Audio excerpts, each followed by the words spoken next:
Welcome back, adventurers. Whether you've got 50 NPCs with overlapping schemes, timelines that don't line up, or a party sprinting after 6 different plot hooks at once, don't panic. Messy isn't failure. Messy is what happens when a living story collides with real humans that are sitting down at your table and having fun. It's just gonna happen. So today I'll show you how to clean it up. How do you clean up your campaign without a reboot, keep the parts that your players love, and get the whole table pointed in the same direction? So first of all, what does messy actually mean? So the first thing that you want to do is just be brutally honest. Take 30 minutes before your next session and write down 3 lists. So list A is going to be your active plots, like any plot threads that you have. These are the promises that you've made on screen, mysteries that have been introduced, villain names, artifacts that you've teased that maybe you had no idea what you were doing with, any debts that the party might owe. If the party heard it, saw it, or bled for it, it's active. Let's just consider it active. Put it down in this list. Then list B is going to be your NPC arcs that are currently in motion. Not every NPC needs an arc. Let's be very clear about that, but the ones that your players remember do. Or at least they should be built so that they might potentially have that arc. That way they feel a little more fleshed out. If they've earned a nickname for that character, they're probably going to be on this list. And then list C are your unresolved clocks. So anything that's on a timer. So if you have a war brewing or a plague is spreading, a ritual that's nearing completion, a wedding in 4 weeks, a caravan leaving at dawn. Those are all little timers. Those are clocks. We're going to put them down. Now you're going to star anything that your players mention spontaneously. So if a player brings it up during the table, during chatter, or at a recap, it matters because they remembered something and now you have to remember that, right? So if nobody remembers that the Duke of Daggerton is riding a cursed horse, then let it ride off into the legend. You don't need to worry about it. Now, moving to kind of step 2 here. Now, step 2 is identify what your common messy patterns are. So, for example, one of them is going to be thread overgrowth. So you probably have more hooks than you can possibly service in the next 3 sessions. So you might have too many things active at the same time. You may also encounter arc drift, so NPCs that their motivations have wandered so far that consequences feel kind of random for them. The way that they were introduced meant that they were like an assassin, but you've made them kind of cuddly, so now things just feel weird with them. Tone clash is another one, so if you're running a political intrigue kind of campaign, or wilderness survival, or a cosmic horror, or whatever, all at once. Like you have multiple different types of tone in your campaign. If you want that, fine. Like, you do you, but it's just, you want to make sure that you're aware of those things so that you can plan accordingly and at least find some sort of rhythm or something. Map bloat is another one. The party has 6 locations and they all need to visit them right now and there's no inertia toward any of them. So that's going to pull the campaign in a bunch of different directions. You really want to try and lock them into one direction. And then you might have like a bunch of different timelines that are all tangled together and you can't tell what happened yesterday versus last month in world because maybe there was a combat that dragged on and now 3 sessions feels like it's been a really long time, but it's actually only been like 2 minutes in the game time. So it does start to get weird. Now, as we move into the next part, say this with me, we are not deleting your campaign. We are pruning it. We are making it pretty. So step 3 is to re-find the core of your story. So name the story that you're actually telling. And again, you don't need to be super precise here because you're sitting down at a table with a bunch of friends and you are all collectively telling this story together. But you can write down a single sentence. So out loud, ask yourself, this campaign is about blank. Fill that blank with a human stake, not a geography. So it's not a campaign about a kingdom. Instead, make it like this is a campaign about restoring a fallen house's honor. So you connect it to geography, but there's something else there because now you have characters that are going to want to do something to help restore that fallen house's honor, whether that's NPCs or your characters, your player characters, I mean. Stopping a plague that killed a sibling. That's some high stakes for somebody, for at least a character, and probably for a lot of townspeople that are probably experiencing this plague. Keeping a promise to a dying mentor.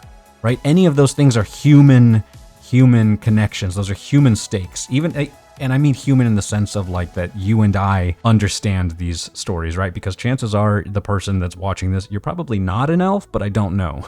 So if you struggle to fill in that blank, you're running a setting tour. You are not telling a story, and that's fine. You just know that your cleanup is about choosing sort of which tour route to go on, if that makes sense. Now, once you have that sentence, now you have a magnet. Everything either orbits that magnet, that sentence, or it drifts off into space, okay? We're just gonna prune it away. We don't need it. If it comes up, we'll have it later. So now what you want to do is think about a practical filter. Does this thread escalate? So like this little thread that you've got dangling in front of your players, does it actually escalate, complicate, or illuminate the core sentence? If it does, keep it. Does it distract or duplicate or dilute? Then You know, like maybe you have 2 quest lines about a werewolf. Well, why not combine them? Why not make them about one werewolf, right? So if it does distract, duplicate, or dilute something in the story, then merge it or remove it, retire it. And then lastly, does it contradict the tone that we want? Does going into the clown kingdom really help me with this cosmic horror story that I'm trying to tell? If it doesn't, try reframing it. And if you can't reframe it, if you can't turn this horrible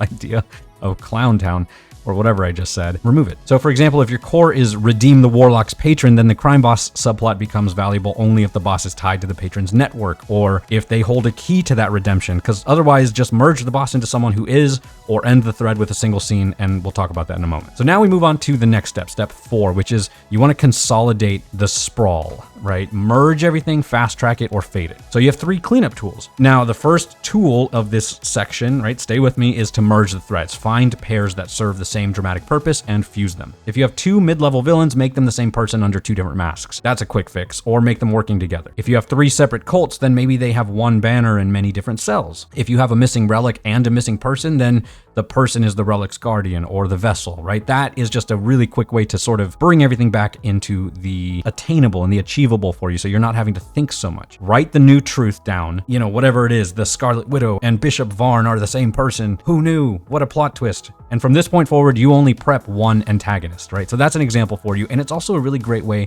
to create a mystery or a plot twist or a reveal. And your players are going to call it a twist, and they're gonna love it, and they're gonna think it's amazing, and you're gonna call it saved prep time. Now, the second tool is to fast track resolutions. Not every hook that you have out there deserves this 3-episode arc or whatever. So resolve the minor threads with a punchy, memorable beat. A letter arrives and it says something like, your contact solved the cipher. Congratulations, but he was found dead. Last seen with a pale man missing 2 fingers. Boom. Now you have this one thread that you don't have to worry about this person that they were trying to stay in touch with that they completely forgot about, and now they have a new thread to pull on, something that you may be able to weave into something you already have.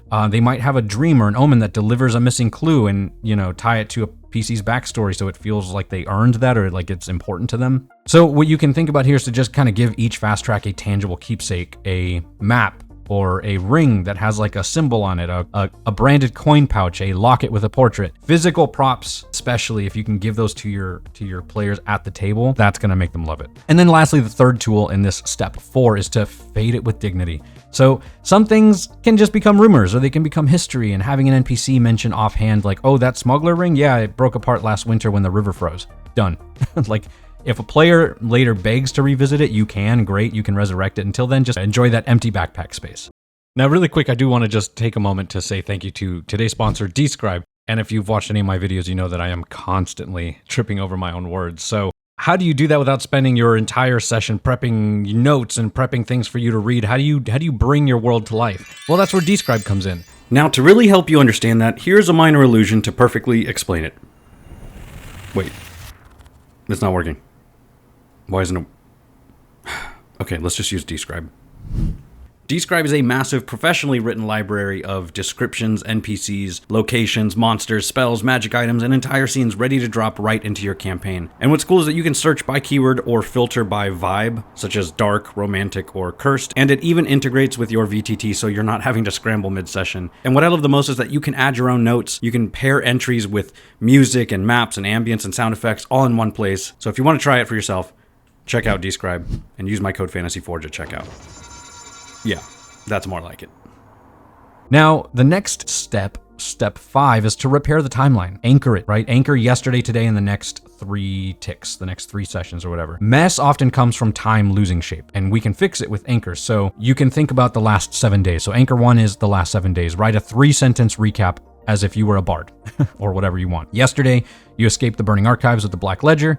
3 days ago, you bargained with the Moon Court and swore to deliver the ledger within a fortnight. And a week ago, the plague jumped the river, the quarantine failed. And you can read this recap at the top of the session. Players will correct anything off, and now everybody's clocks are synced. Or you can have the players do that. That's what I do. I make my players do the recap so that they're the ones taking notes, and it also helps me get in their heads and see what they think might be a thread. The second anchor is to just have 3 active clocks or 3 active timers. So a war mobilization, a ritual, and a harvest festival. And that way you're not having to think about 10 different things. So anchor yourself to reality, into the present and what's happening in the game by only having a couple things that you need to track, and you can just write those down and say, this is how many days have passed. And you can even put like a number next to them, 1 through 6. And at 6, it activates. And maybe one of them moves every 3 sessions and one of them moves every 1 session. You get to decide that, and you don't have to track a million things at once. And then another way that you can anchor back to what today is for the players, anchoring sort of all of the timeline together,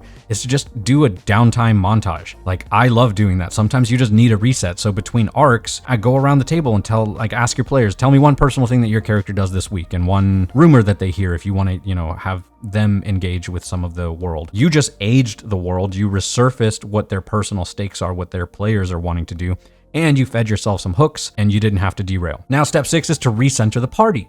Make their choices the compass again. When campaigns feel lost, it's often because the characters' motives got buried. So what we as dungeon masters have to do is unbury them. So the first step that you want to do here when you're trying to recenter the party is create a backstory bridge. So pick one PC that has an unresolved backstory element, tie it to the core, that sentence that we wrote down. So for example, if your core is stop the fog plague, then the ranger's missing sister or whatever was taken by a quarantine guild that's transporting medicine. And now the guild's ledger surfaces in a few different scenes, and that one move creates cohesion without railroading anything. Now, the second step is to just do a sort of like why now scene, like the players will look at you like, oh my God, why are you doing this? And I love these things because what you do is you stage a short sort of high emotion moment that forces them to make a choice. So for example, a public execution, an NPC is put in a terrible spot and they're about to be executed. The temple bells are the things that kind of draw them to the square, and they see their NPC there, and now they have to make a choice. What do? And it may be choosing between letting their friend die or going to jail or something like that. You don't need to have combat, you just need to increase the stakes. And that's going to really, really realign the party on a singular goal, and then you can kind of reweave the thread there. The third step there is to replace ambiguity with actual consequences. So instead of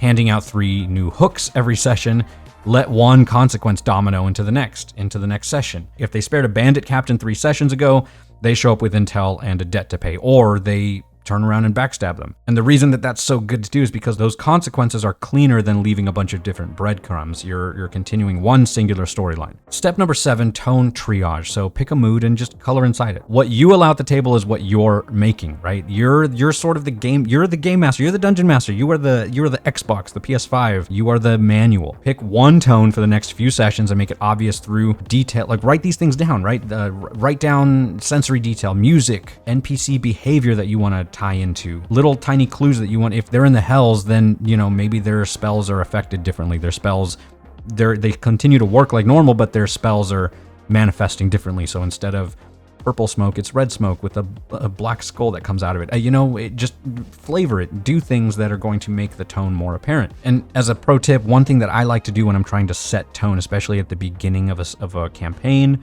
and a few times throughout it, just to kind of realign and bring people back to like what they're supposed to be feeling, is just write down a sentence with, like I like to call like a bumper. Write a sentence that is about the lighting and the weather. What is it like in the sky? Then one sentence for like smell and sound, so birds in a river, and then recurring symbols, lilies, ruins. That way they get to start to feel and visualize the world often. And you can use them at the top of every session, at the top of every scene, whatever you want, and you'll watch as the campaign really just starts to kind of feel cohesive. And step 8 is to do a complete structural reset. So you can do either a time skip, you can do a region shift, like moving them to a new dimension, because ultimately sometimes you just need to reset the table without erasing everything that's happened. You just want to kind of change the tone, change the pace so that they can not only become more immersed, but also more attentive, more questioning about things. So you can do a time skip, which, you just say like, we're going to do some downtime. We're moving the calendar ahead